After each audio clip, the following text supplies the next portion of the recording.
Saw a good quote today by a guy named Northrop Frye.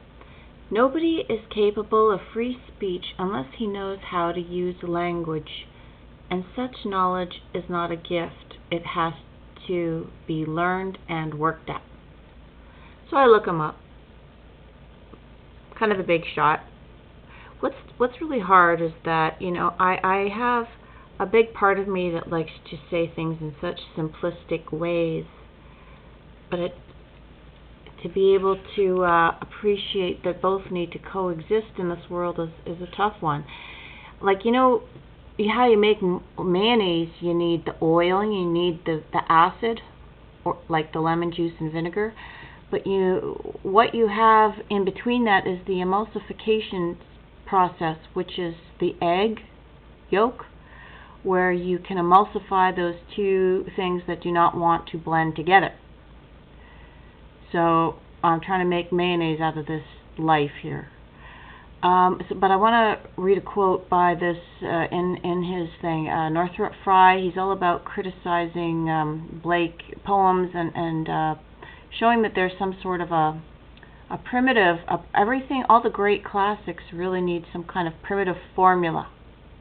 So what he says here is something like, criticism seems to be badly in need of a coordinating principle, a central hypothesis, which, like the theory of evolution in biology, will see the phenomena it deals with as parts of a whole. Let's see where it says it needs to leap to a new ground from which it can discover what the organizing or containing forms of its conceptual framework are. Now, I do believe language is extremely abused, obviously. I think that that's actually very much who you are. You're right at language, and I've seen how how the publishers have first labeled people and then you destroy them. As soon as you just call somebody a subhuman, then you can easily go and round them up. You know what I mean? So language is huge in this game. So we need to be very precise with it.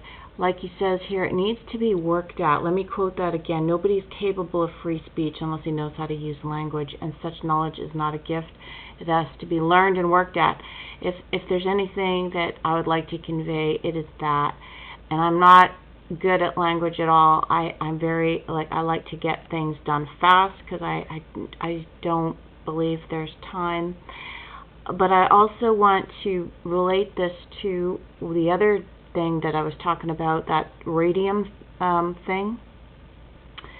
Luis Campos, and the origin of life. Now, when you think about the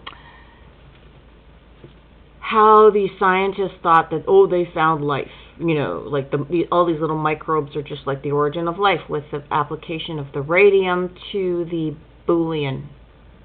What is bullion but concentrated beef liquids reduced, right? And that's a cow. And then radium could be that kind of element that kind of glows. I don't know what it is exactly, but it's possible the sun is radium. Some sort of that. It's radiant, isn't it?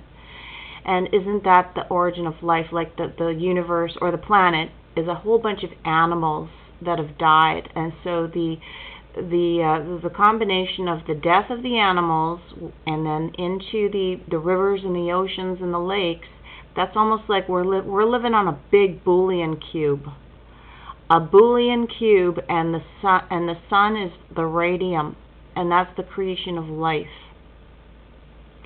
So by the same token, this is probably where they're getting so many, a motley crew of creepy ideas to fool around and fiddle with this and diddle with this thing. So what was the point here is that there has to be yet another force that is at work to emulsify this thing, and you could call it the frequencies or the word or the sound, and this is why they're trying to make sound as ugly as possible. Even to people's voices, the way they talk is extremely hard to listen to. I'm not the only one who said it. People notice. So, having said all this, can you tell that this is extremely important to not let them steal away your resolve to hang on for dear life to these basic, simple, primitive, and primal elements. And yes, we don't have time to read a billion and billion books and words about this stuff.